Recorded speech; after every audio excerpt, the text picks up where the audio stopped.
ನಾನು ಕೊಪ್ಪಳದಿಂದ ಶರಣಪ್ಪ ಚಳಪೂರ್. ನ್ಯೂಸ್ 18ಗೆ ಸ್ವಾಗತ. News 18ಗೆ subscribe ಆಗಿ. ಮುಂಗಾರು ಮಳೆಗೆ ಬಿತ್ತನೆ ಮಾಡಿರುವಂತ ರೈತರಿಗೆ ಈಗ ಬೆಳೆ ಬರ್ತಾ ಇದೆ. ಆ ಬೆಳೆ ಬಂದಿರುವಂತ ಬೆಳೆಗೆ ಈಗ ಗೊಬ್ಬರ ಬೇಕು. ಈ ಬಾರಿ ಕೊಪ್ಪಳ ಜಿಲ್ಲೆಯಾಗ ಮಳೆ ಆಗಿದ್ದೇ ಮುಂಗಾರು ಪೂರ್ವ ಅಂದ್ರೆ ಏಪ್ರಿಲ್ ಮತ್ತು ಮೇ ತಿಂಗಳಲ್ಲಿ ಭಾರಿ ಮಳೆ ಆಯ್ತು. ಇದರಿಂದ ರೈತರು ಬಹಳ ಖುಷಿಯಾಗಿ ಬಿತ್ತನೆ ಮಾಡಿದ್ರು.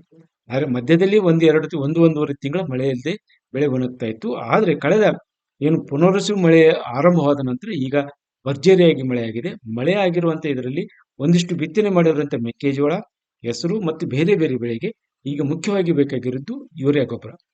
ಆದ್ರೆ ಯೂರಿಯಾ ಗೊಬ್ಬರ ಸಿಗದೇ ಇರುವಂತ ಕಾರಣಕ್ಕಾಗಿ ಇವತ್ತು ರೈತರು ಪರದಾಡಕತ್ಯಾರ. ಇಲ್ಲಿ ಏನು ಕೆಲವೊಂದಿಷ್ಟು ವ್ಯಾಪಾರಿಗಳು ಮತ್ತು ಸರ್ಕಾರದ ಕೃಷಿ ಇಲಾಖೆನೆ ಕೃತಕ ಅಭಾವ ಸೃಷ್ಟಿಸಿದೇನು ಅನ್ನುವಂತ ಅನುಮಾನ ವ್ಯಕ್ತ ಆಗಿದೆ. ಇವತ್ತು ಕೊಪ್ಪಳ ನಗರದಲ್ಲಿರುವಂತ TAPCMS ನಲ್ಲಿ ಇವತ್ತು ಬಂದಿರುವಂತ ರೈತರಿಗೆ ಇಲ್ಲಿ ನೋ ಸ್ಟಾಕ್ ಅನ್ನುವಂತ ಕಾರಣಕ್ಕಾಗಿ TAPCMS ಸಿಬ್ಬಂದಿ ಬಾಗಿಲ ಹಾಕಿಕೊಂಡು ಹೋಗಿದ್ದರು. ಇಲ್ಲಿ ಸಾಕಷ್ಟು ಜನ ಮಹಿಳೆಯರು, ಮಕ್ಕಳು ಮತ್ತು ರೈತರು ಬಂದು ಗೊಬ್ಬರಕ್ಕಾಗಿ ಕಾದ್ಕೊಳ್ತಾರೆ. ಮತ್ತು ನಿನ್ನೆ ಮತ್ತು ಮೊನ್ನೆ ಇದೇ ರೀತಿ ದಿನನಿತ್ಯವೂ ನೂರಾರು ಜನ ರೈತರು ಈಗ ಯೂರಿಯಾ ಗೊಬ್ಬರಕ್ಕಾಗಿ ಅಲೆದಾಡ್ತಾ ಇದ್ದಾರೆ. ಆದ್ರೆ ಎಲ್ಲಿ ಸಿಕ್ಕಿಲ್ಲ. ಕೊಪ್ಪಳ ಜಿಲ್ಲೆಯ ಹನುಮಸಾಗರ ಪಟ್ಟಣದಲ್ಲಿ ಒಂದು ಗೊಬ್ಬರ ಬಂದ ತಕ್ಷಣ ಅದನ್ನು ಮುಗಿಬಿದ್ದಿ ಒಂದೇ ಲಾರಿಯಿಂದಲೇ ಅದನ್ನ ಖರೀದಿ ಮಾಡ್ಕೊಂಡು ಹೋಗಿರುವಂತದ್ದು ಸಹ ಕಾಣ್ತೇವೆ. ಆದ್ರೆ ಇಲ್ಲಿ ಸಿಗಬೇಕಾದಷ್ಟು ಗೊಬ್ಬರ ಸಿಗದೇ ಇರೋ ಕಾರಣಕ್ಕಾಗಿ ಮತ್ತು ಈಗ ಮಳೆ ಆಗ್ತಾ ಇದೆ. ಮಳೆ ಆಗುವಂತ ಸಂದರ್ಭದಲ್ಲಿ ಯೂರಿಯಾ ಗೊಬ್ಬರ ಕೊಡಬೇಕು. ಆದ್ರೆ ಯೂರಿಯಾ ಗೊಬ್ಬರ ಸಿಗದ ಕಾರಣಕ್ಕಾಗಿ ಇಲ್ಲಿ ಕೃತಕ ಅಭಾವ ಸೃಷ್ಟಿಸಿ ಹೊರಗಡೆ ಅಂದ್ರೆ ಖಾಸಗಿಯಾಗಿ ಇಲ್ಲಿ ಯೂರಿಯಾ ಗೊಬ್ಬರವನ್ನು ಮಾರಾಟ ಮಾಡುವಂತ ಹುನ್ನಾರು ನಡೆದೇ ಇರುವಂತ ಅನುಮಾನ ವ್ಯಕ್ತವಾಗ್ತಾ ಇದೆ. ಕೊಪ್ಪಳ ಜಿಲ್ಲೆಯಲ್ಲಿ ಈಗ ಇರುವಂತ ಮಾಹಿತಿ ಪ್ರಕಾರ ನಿಗದಿಯಾಗಿರುವಂತದ್ದು ಒಟ್ಟು 51,000 ಕ್ವಿಂಟಾಲ್ ಅಷ್ಟು ಇಲ್ಲಿ ಯೂರಿಯಾ ಗೊಬ್ಬರ ಬೇಕಾಗಿತ್ತು. ಈ ತಿಂಗಳವರೆಗೂ 19,000 ಬೇಕಾಗಿತ್ತು. ಆದ್ರೆ ಈಗ ಇಲಾಖೆ ಪ್ರಕಾರ ಹೇಳೋದು 5,000 ಕ್ವಿಂಟಾಲ್ ಅಷ್ಟು ನಮ್ಮಲ್ಲಿ ಸ್ಟಾಕ್ ಇದೆ ಅಂತ. ಆದ್ರೆ ಅದು ಯಾಕೆ ರೈತರಿಗೆ ಸಿಗ್ತಾ ಇಲ್ಲ ಅನ್ನೋದು ಒಂದ್ ಕಡೆ ಆಗಿದೆ.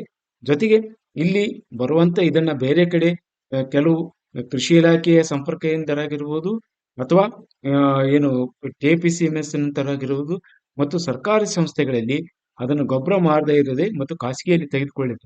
ಅಲ್ಲಿ ಗೊಬ್ಬರಕ್ಕೆ ಖಾಸಗಿಯಲ್ಲಿ ಸುಮಾರು ಒಂದು ಚೀಲಕ್ಕೆ 300ಕ್ಕಿಂತ ಹೆಚ್ಚು ರೂಪಾಯಿ ಅಂದ್ರೆ ಇಲ್ಲಿ ಸರ್ಕಾರಿ ಸಂಸ್ಥೆಗಳಲ್ಲಿ ಇರುವಂತ ಇದಕ್ಕೆ 260 ರೂಪಾಯಿಗೆ ಒಂದು ಚೀಲ ಅಂದ್ರೆ 500 ರೂಪಾಯಿಗೆ 5 ಮತ್ತು ಇಲ್ಲಿ ಸರ್ಕಾರಿ ಸಂಸ್ಥೆಯಲ್ಲಿ ಬೇಕಾದಷ್ಟು ಸಹ ಗೊಬ್ಬರ ಕೊಡ್ತಾ ಇಲ್ಲ.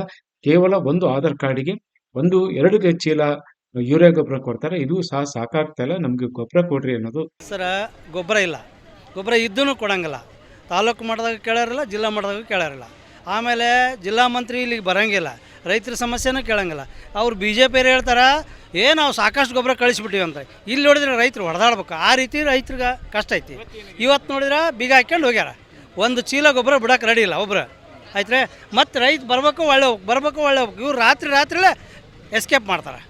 ಅಂದ್ರೆ ನಿನ್ನೆ ಒಂದು ಲಾರಿ ಹೋಗೈತ್ರಿ, ನಿನ್ನೆ ನಾನು ನೋಡೀನಿ. ಅವಶ್ಯ ಐತಿ. ಈಗ ಮೆಕ್ಕೆಜೋಳಕ್ಕೆ ಅಲ್ಲ ಸರ್, ಮೆಕ್ಕೆಜೋಳಕ್ಕೆ ಮೇನ್ ಗೊಬ್ಬರ ಅವಶ್ಯ. ಈಗೆಲ್ಲ ಮಳೆ ಆಗೈತಿ. ಇಷ್ಟು ದಿವಸ ನಾವು ಕೇಳಿಲ್ಲ, ಮಳೆ ಆಗಿದ್ದಿಲ್ಲ, ಕೇಳಿಲ್ಲ. ಈಗ ಮಳೆ ಆಗೈತಿ, ದಿನ ಬೆಳಕರೆದ್ರೆ ಮಳೆ ಆಗತ್ತೆ. ಮತ್ತು ಈಗ ಯಾರನ್ನ ಕೇಳ್ಬೇಕು ಹೇಳ್ರಿ? ನಾವು ಕೇಳೋದು ಯಾರನ್ನ? ಈ ಕುರಿತು ಕೊಪ್ಪಳ ಜಿಲ್ಲಾಧಿಕಾರಿಗಳನ್ನು ಕೇಳಿದ್ರೆ ಈಗ ಒಂದಿಷ್ಟು ಸ್ಟಾಕ್ ಕಮ್ಮಿ ಆಗಿದೆ. ಇವಾಗಲೇ ನಿನ್ನೆ ಒಂದು ದಿನ ಒಂದು ರೇಕ್ ಬಂದಿದೆ ಮತ್ತು ಬುಧವಾರ ಅಂದ್ರೆ ನಾಳೆ ದಿನ ಇನ್ನೊಂದು ರೇಕ್ ಬರ್ತಾ ಇದೆ. ಮತ್ತು ಇಲ್ಲಿ ಕೊರತೆ ಇಲ್ಲ, ನಮ್ಮ ನಿಗದಿತ ಪ್ರಮಾಣದಲ್ಲಿ ಇಲ್ಲಿ ರಸಗೊಬ್ಬರ ಬರ್ತಾ ಇದೆ ಮತ್ತು ಅದನ್ನು ವಿತರಣೆ ಮಾಡ್ತೀವಿ ಅನ್ನುವಂಥ ಮಾತನ್ನು ಹೇಳ್ತಾರೆ. ಒಂದು ಜಿಲ್ಲೆಯಲ್ಲಿ ನಮ್ಮ ಮೆಕ್ಕೆಜೋಳ ಕ್ಷೇತ್ರ ಏನಾಗಿದೆ ಸ್ವಲ್ಪ ಜಾಸ್ತಿ ಆಗಿದೆ, ಹೆಸರು ಮತ್ತು ಸಜ್ಜೆ ಕ್ಷೇತ್ರ ಕಡಿಮೆ ಆಗಿದೆ. ಮತ್ತು ಕೆನಾಲಿನ ನೀರು ಏನು ಬಿಡ್ತಾರಲ್ಲ ಅದು ಸ್ವಲ್ಪ ಈ ಸಲ ಬೇಗನೆ ಬಿಟ್ಟಿದ್ದೀವಿ. ಹೀಗಾಗಿ ನ್ಯಾಚುರಲಿ ಸ್ವಲ್ಪ ಯೂರಿಯಾ ಗೊಬ್ಬರಕ್ಕೆ ಬೇಡಿಕೆ ಜಾಸ್ತಿ ಇದೆ. ನಿನ್ನೆ ನಾವು ಒಂದು ರೇಕ್ ನಮಗೆ ಬಂದಿದೆ ಈಗಾಗಲೇ ನಿನ್ನೆ, ಮತ್ತು ಇವತ್ತೆಲ್ಲ ಕಡೆಗೂ ಅದು ವಿತರಣೆ ನಡೀತಾ ಇದೆ. ನಾಳೆ ಕೂಡ ಬುಧವಾರ ಕೂಡ ಇನ್ನೊಂದು ರೇಕ್ ನಮಗೆ ಬರ್ತಾ ಇದೆ. ಇನ್ನೂ 2 ರೇಕನ್ನು ಶಾರ್ಟ್ಲಿ ಶೆಡ್ಯೂಲ್ ಮಾಡ್ತಾ ಇದ್ದಾರೆ. ಅವಶ್ಯಕತೆಗೆ ತಕ್ಕಂತೆ ನಮಗೆಲ್ಲ ಗೊಬ್ಬರವನ್ನು ಸರ್ಕಾರ ಕೊಡ್ತಾ ಇದೆ. ನಾವು ಅದನ್ನು ಮ್ಯಾನೇಜ್ ಮಾಡ್ತೀವಿ. ಯಾರೂ ಆತಂಕ ಪಡಬೇಕಾದಂಥ ಅವಶ್ಯಕತೆ ಇಲ್ಲ. ಅಲ್ಲ, ಡಿಮ್ಯಾಂಡು ನಮ್ಮ ಜುಲೈ ಡಿಮ್ಯಾಂಡ್ ಏನಿತ್ತು ಅದೆಲ್ಲ ಮುಗಿದು ಹೋಗಿದೆ ರೀ. ಈಗ ಆಗಸ್ಟ್ ಎಂಡಿಗೆ ಸಂಬಂಧಪಟ್ಟಂತೆ ಸುಮಾರು 20,000 ಟನ್ ಬೇಕು.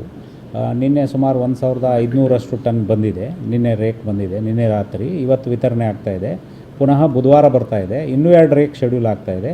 ಸೊ ಹಂತವಾಗಿ ನಮಗೇನು ಬೇಡಿಕೆ ಇದೆಯೋ ಅದ್ರ ಪ್ರಕಾರ ಕೊಡ್ತಾ ಇದ್ದಾರೆ. ಅದನ್ನು ನಾವು ಡಿಸ್ಟ್ರಿಬ್ಯೂಟ್ ಮಾಡೋ ಕೆಲಸ ಮಾಡ್ತೀವಿ. ಬಹುಶಃ ಇನ್ನೊಂದು 15 ದಿವಸದಲ್ಲಿ ಇದ್ರದ್ದು ಪರಿಸ್ಥಿತಿ ನಿಭಾಯಿಸ್ತೀವಿ. ಆದರೆ ಎಲ್ಲಿ ತಪ್ತಾ ಇದೆ, ಯಾಕೆ ಇದನ್ನ ಸರ್ಕಾರದ ಇಲಾಖೆಗಳು ಅಥವಾ ಅಧಿಕಾರಿಗಳು ನಿಗಾ ವಹಿಸಿ ಅದನ್ನು ರೈತರಿಗೆ ಸರಿಯಾದ ಸಮಯಕ್ಕೆ, ನಿಗದಿತ ಸಮಯಕ್ಕೆ ಬೇಕಾದಷ್ಟು ಗೊಬ್ಬರ ಕೊಡಬೇಕಾಗಿತ್ತು, ತೀರಾ ಅವಶ್ಯಕತೆ ಇದೆ.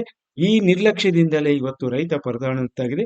ಜೊತೆಗೆ ನೀವು ಸಕಾಲಕ್ಕೆ ಗೊಬ್ಬರ ಹಾಕದೇ ಇದ್ರೆ ಬರುವಂತ ಬೆಳೆ ಸಹ ಹಾಳಾಗುವ ಎಲ್ಲ ಲಕ್ಷಣ ಇದೆ. ಈ ನಿಟ್ಟಿನಲ್ಲಿ ಜಿಲ್ಲಾಡಳಿತ ಮುಂದನಾದರೂ ಕ್ರಮಗೊಳ್ಳುತ್ತಾ ಮತ್ತು ಜನಪ್ರತಿನಿಧಿಗಳು ಕ್ರಮ ಕೈಗೊಳ್ಳುತ್ತಾರೆ ಅನ್ನೋದು ಕಾದು ನೋಡಬೇಕಾಗಿದೆ. ಶರಣಪ್ಪ ನ್ಯೂಸ್ 18 ಕೊಪ್ಪಳ.